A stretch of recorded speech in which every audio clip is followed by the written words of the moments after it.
All right. So what we looked at in the last class was process of becoming a philosopher.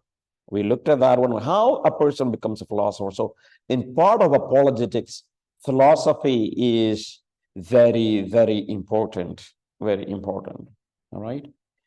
So let's look at philosophical apologetics as worldview building. Now, I said in the beginning of this class, apologetics tells us, or it is important in two ways. It tells you what kind of gospel you believe. It is so important for the gospel. It is the foundation of the gospel in a way, I would say. And number two, I also said it is important for the worldview.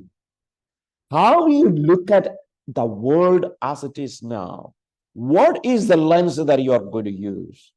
So last class I said, everyone is a philosopher. Everyone has got a worldview. Everyone looks at the world with a glass, right? And everyone has got presuppositions. Everyone has got his own belief system. So the question is, which is the right system of belief? Which is the right glass to wear? Do you want to have a glass that is built by people who are 100 years of age or 120 years of age, or a glass that built by human making, or a glass that is made by God, who is eternal, who made everything, and who helps you to see clearly? Right. So that is what a proposition that we are talking about. Everyone has got a presupposition. Everyone believes in presuppositions. Everyone believes in certain beliefs. Just like I said, we believe that Bible is true. This is that truth, and it's a revelation of God. This is God's word, and we believe in the God of the Bible. And whereas there are other religions, they believe a different God, but they believe they have that presuppositions. All the religion has got that presupposition, and a priest has got that presupposition. His presupposition is that I don't believe in a personal God. That is his presupposition. So everybody has got glass. Everybody. So now let's look at.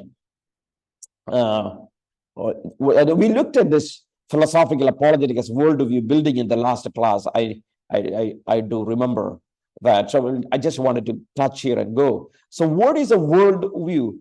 Worldview, according to Greg Banson, one of my favorite apologists, a network of presuppositions that are not verified by natural science. All right, we don't use natural science to verify our presuppositions, but in terms of which every aspect of experience is interrelated and experienced, right?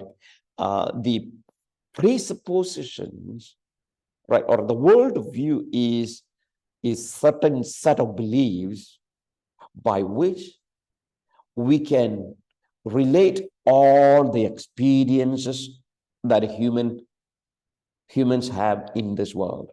So I said last class, yes, it is a network of beliefs, right? So that you explain, right? It is a network, and that means there are clusters, right? It is not one idea. There are many, many ideas, and it is presupposition. I say it is, when I say presupposition, I mean self-evidencing and authoritative.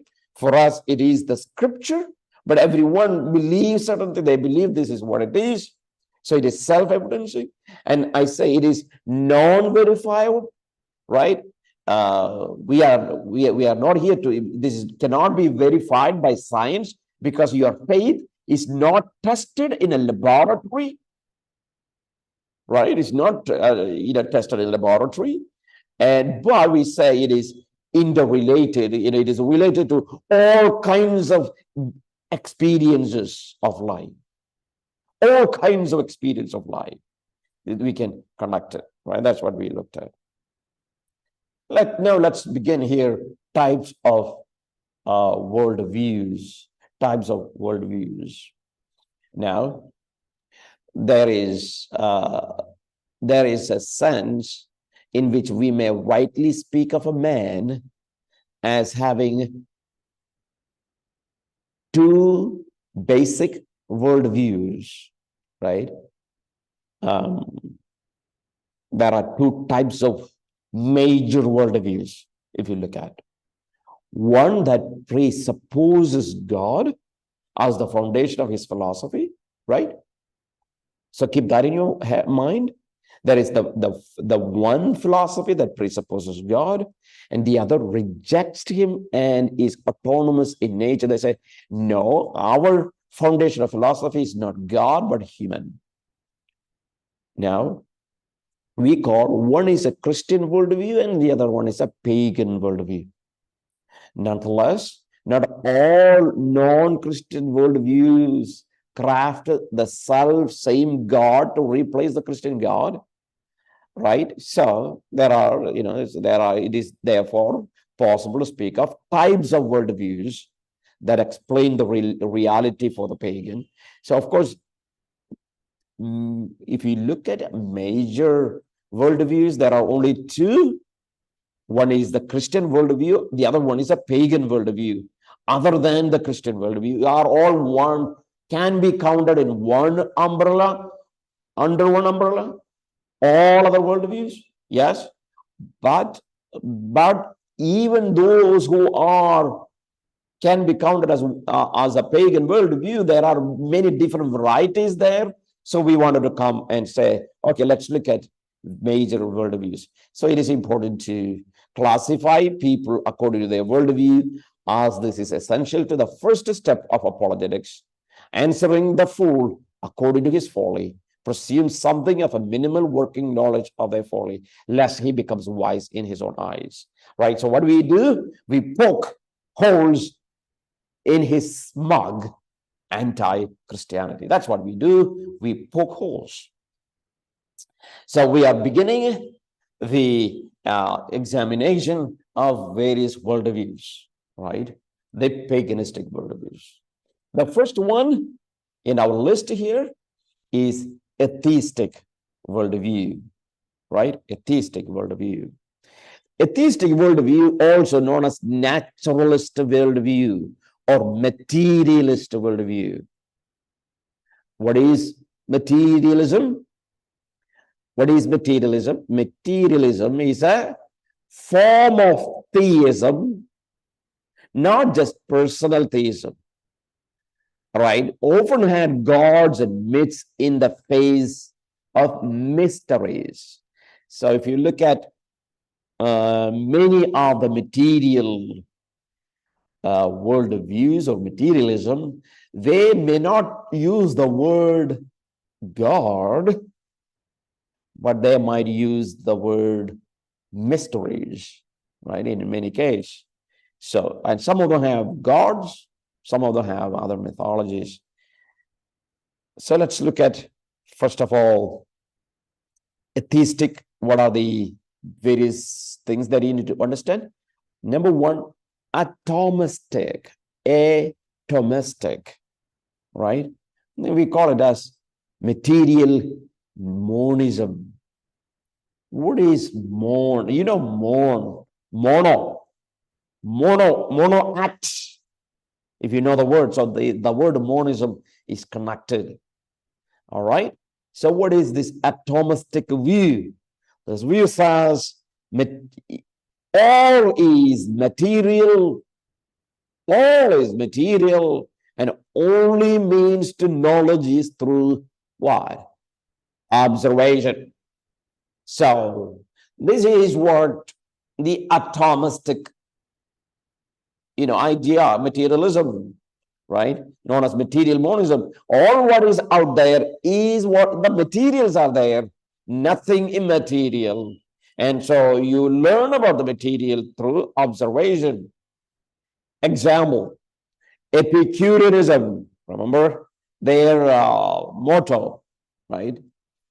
Um, uh, Eat, drink, and marry, because that's what the life is all about, right? This all the body, that all the material that is out there, that's what remains. And all other, purely Aristotelian models are also simply material monism. And even there, they have maybe variations like a deterministic, right? No, like, this is no freedom, like in that, like people believe in the, I think there are some people who believes in fatalism. Fatalism is part of this, everything is a fate. Fate is the big thing. So that is what deterministic, this monism, or then there is a hedonistic, right? And they affirms and asserts freedom, right? We have the freedom. There's no fate. It is our problem. That's what they try to explain. All right. So this is the one atomistic worldview, basically material monism. All what is out there is material, no immaterial. So therefore, the way to the knowledge is through observation. Second kind of atheism is known as pragmatic or skeptical atheism. This is interesting. Most of the people are this way. We call them practical atheism. What is practical atheism? They say it also can be known as practical agnosticism. They say since no one can know for sure, we simply should do what works best. We don't know whether there is immaterial. We don't know whether there is God. Or we don't know whether there's God. Oh, no, we don't know anything. So whatever works best, let's do it, right? Let's do what works best.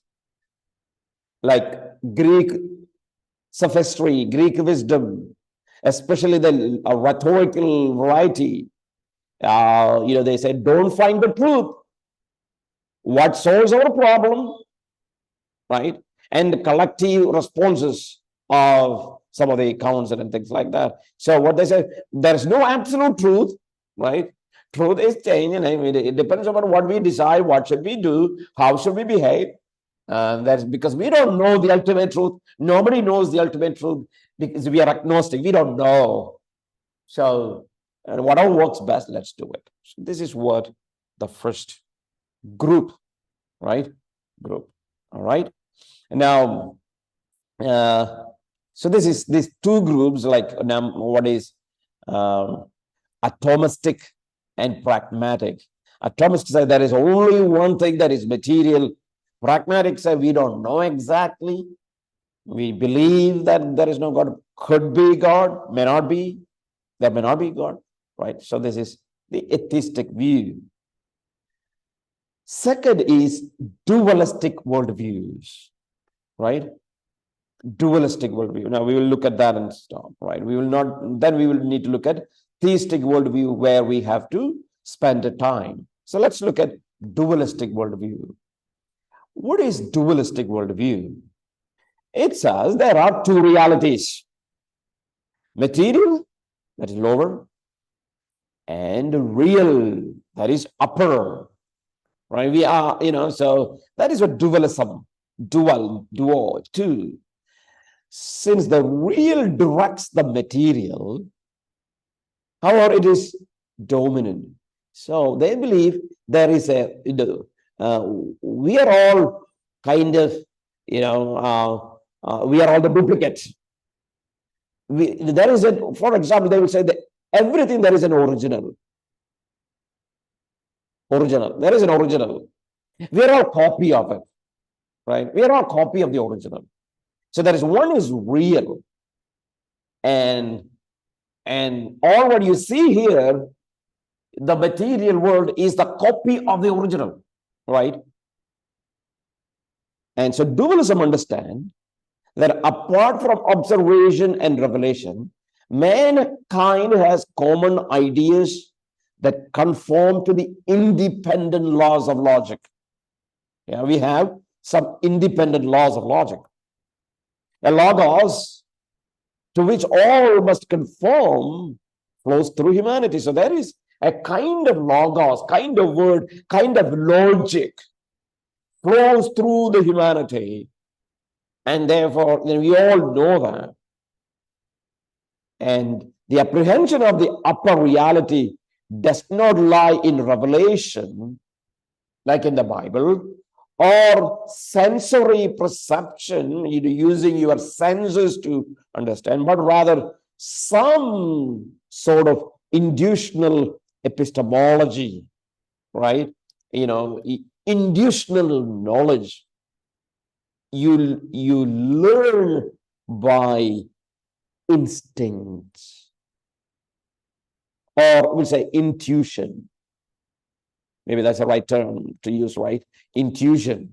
So you learn about the truth by intuition, not by revelation, not any book, not any senses experiences, but intuition.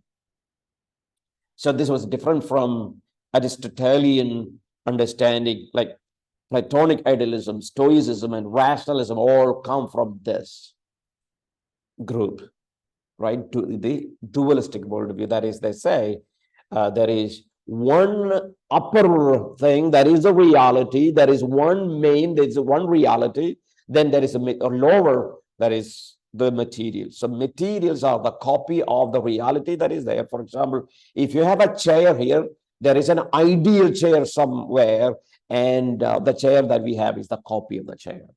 So that is what the dualistic worldview, right? So we talked about atheistic worldview, dualistic worldview. Now we need to look at theistic worldview.